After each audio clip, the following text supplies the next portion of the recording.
नमस्कार दोस्तों, आइए अब हम देखते हैं कि सीरो सर्वेलेंस स्टडी के लिए हमें ओडीके ऐप का उपयोग किस प्रकार करना है।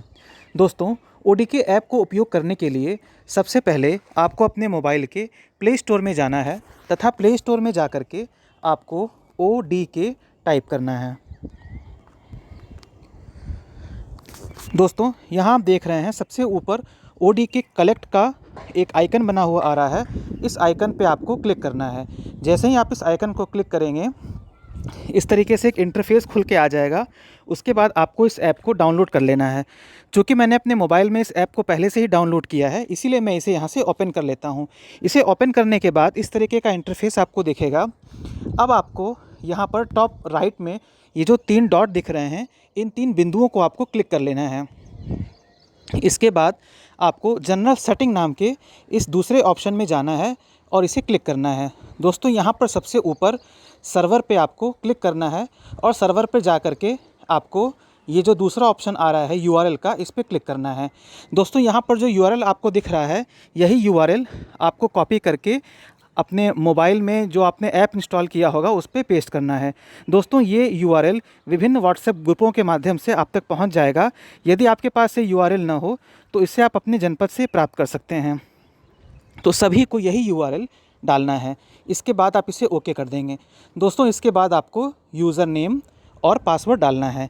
ये यूज़र नेम और पासवर्ड आपको अपने जनपद के जिला सर्वेलेंस अधिकारी, एपिडेमियोलॉजिस्ट अथवा सर्वेलेंस गतिविधियों के लिए जो भी नोडल अधिकारी नामित होंगे उनसे प्राप्त हो जाएगी। दोस्तों, इसके बाद आपको बैक आना है। जैसा कि आप देख पा रहे होंगे कि इस ऐप में बैक का कोई भी बटन नहीं है, अतः आपको अपने मोबाइल के बैक बटन का उपयोग करते हुए बैक आना है। दोस्तों, 2 बार बैक आने के बाद आपको यहाँ पर आकर के गेट ब्लैंक फॉर्म के ऑप्शन पे क्लिक करना है। दोस्तों, गेट ब्लैंक फॉर्म के ऑप्शन पे क्लिक करने के पश्चात आपको ये 2 फॉर्म यहाँ दिखेंगे। एक पर लिखा हुआ है कन्वर्जन और एक पर लिखा हुआ है सीरो स्टडी। दोस्तों, यदि आप प्राइमरी सैम्पलिंग यूनिट अथवा पीएसयू से सैंपल कलेक्ट कर रहे हैं या अर्बन स्लम्स से सैंपल कलेक्ट कर रहे हैं तो आपको सीरो स्टडी पे क्लिक करना है।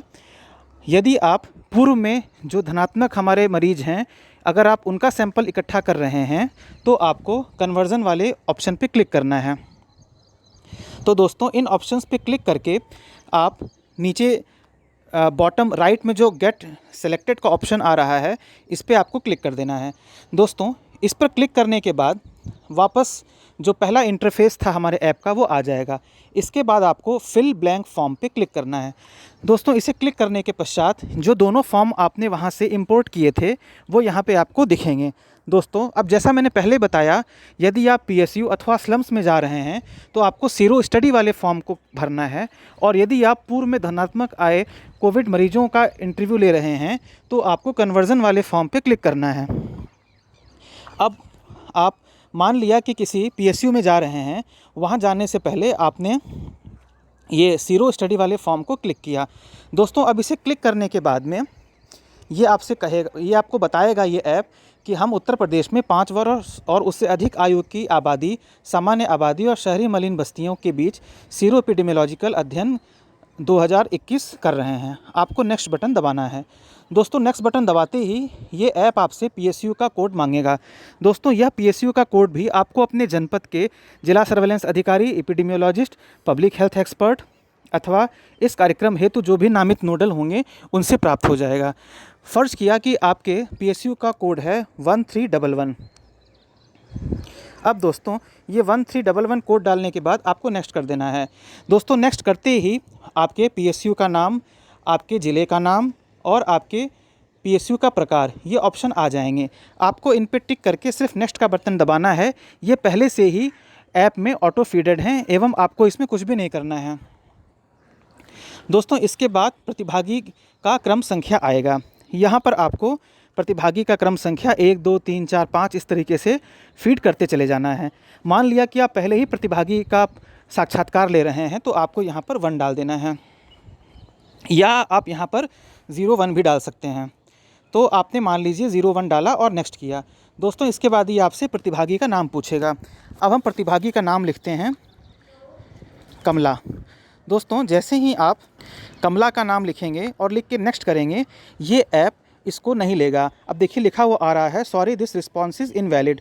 दोस्तों यदि आप इसी को इंग्लिश में लिखते हैं तो ये तुरंत इस रिस्पॉन्स को ले लेगा। तो आपको इस फॉर्म को इंग्लिश में ही भरना है। अब आपको प्रतिभागी की उम्र डालनी है। मान लीजिए प्रतिभागी की उम्र आपने डाला 41। इसके बाद आपको प्रतिभागी का लिंग डालना है, पुरुष अथवा महिला। आपने महिला पे टिक करके नेक्स्ट किया।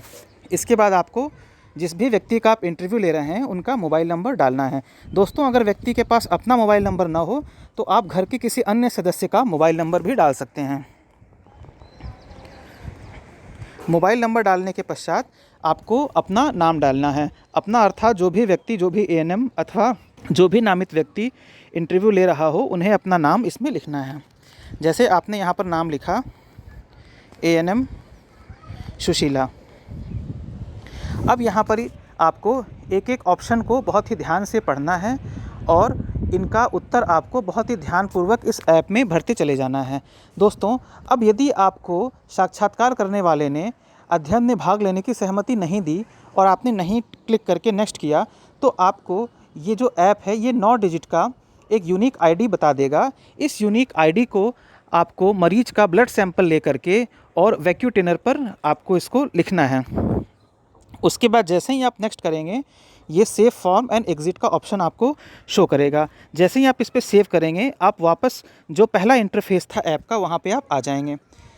अब दोस्तों मान लीजिए कि आपको अध्ययन करने की अनुमति साक्षात्कार जिस व्यक्ति का आप ले रहे हैं उसने आपको दी है, तो आपको हाँ पे क्लिक कर देना है। हाँ पे क्लिक करके जैसे ही आप नेक्स्ट करेंगे ये आपसे मरीज का जो विवरण है, जिस भी व्यक्ति का आप इंटरव्यू ले रहे हैं वो आपको भरना होगा। तो यहाँ आपको ध्यानपूर्वक सभी चीज़ों को भरना है और बिना जल्दबाजी किए बहुत ही आराम से अपना पूरा समय और ध्यान आपको देते हुए इसको आपको भरना है। तो आपके परिवार में कितने लोग हैं ये आपको यहाँ पे दर्ज करना है। जैसे आपको बताया गया कि परिवार में 4 व्यक्ति हैं, 1 पुरुष एवं 3 महिलाएं। फिर पिछले 6 महीने में क्या आप या आपके परिवार का कोई व्यक्ति कोविड पॉजिटिव पाया गया, इसको भी आपको अच्छे से पूछ करके हाँ और नहीं में लिखना है। तो दोस्तों इसी प्रकार आपको इन सभी सूचनाओं को बहुत ही ध्यानपूर्वक भरते चले जाना है। तो दोस्तों चूँकि वीडियो बहुत लंबा ना हो जाए इसीलिए मैं जल्दी आपको ये दिखाता हूँ। तो इसी तरीके से दोस्तों इन सभी ऑप्शंस को बहुत ही ध्यानपूर्वक आपको भरते चले जाना है। तो अगर आप कुछ गलत रिस्पांस भरते हैं तो ये अपने आप ही ऐप इसको नहीं स्वीकार करेगा। तो दोस्तों इस तरीके से आपको इन सभी रिस्पांस को भरते चले जाना है।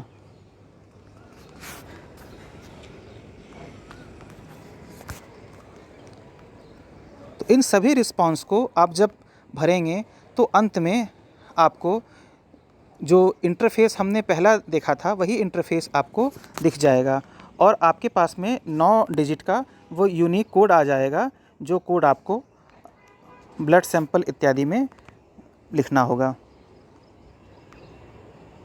ये देखें दोस्तों, अब ये व्यक्ति का 9 डिजिट का यूनिक आईडी कोड आ गया है।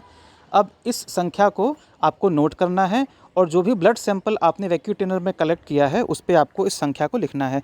अब जैसे ही आप नेक्स्ट करेंगे ये जो इंटरफेस है ये आ जाएगा। सेव फॉर्म एंड एग्ज़िट पे क्लिक करते ही आप वापस जो पहला पेज हमारे ऐप का है उस पे आप आ जाएंगे। अब दोस्तों यदि आपको इस फॉर्म को एडिट करना हो तो आप एडिट सेव्ड फॉर्म पे क्लिक करके आप दोबारा से इस फॉर्म में किसी भी सूचना को आप अगर चाहें तो एडिट कर सकते हैं। आपको स्क्रॉल अप या स्क्रॉल डाउन करना है और जिस भी सूचना को आप चाहते हैं कि उसे हम एडिट करें उससे आपको क्लिक करके एडिट कर देना है। ये देखिए दोस्तों, जैसे ही मैंने क्लिक किया हम सीधे इस पेज पे आ गए जिसको हमको एडिट करना है। अब आप अगर नेक्स्ट करते चले जाइए और फिर वापस से हम उसी ऑप्शन पे आ जाएंगे। तो दोस्तों इस प्रकार एडिट करने के बाद में जैसे ही आप सेंड फाइनलाइज फॉर्म पे क्लिक करेंगे ये ऑटोमेटिक आपका जो फॉर्म है वो राज्य स्तर पे जो इसका सर्वर है ऐप का वहाँ पे फीड हो जाएगा। दोस्तों चूँकि सिर्फ प्रशिक्षण के लिए मैंने इस वीडियो को बनाया है तो इसीलिए इस फॉर्म को हम सेंड ना करके मैं इसे डिलीट सेव्ड फॉर्म कर देता हूँ। तो इसे करके जैसे ही मैं डिलीट करूँगा तो जो भी मैंने फॉर्म सेव करके दिखाया वो फॉर्म डिलीट हो जाएगा। ये देखिए दोस्तों, यहाँ से ये फॉर्म हमारा डिलीट हो गया है। तो दोस्तों इस तरीके से आपको ओडीके कलेक्ट पर सीरो सर्वेलेंस के जितने भी हमारी सूचनाएं हैं वो सब एकत्रित करनी है। धन्यवाद।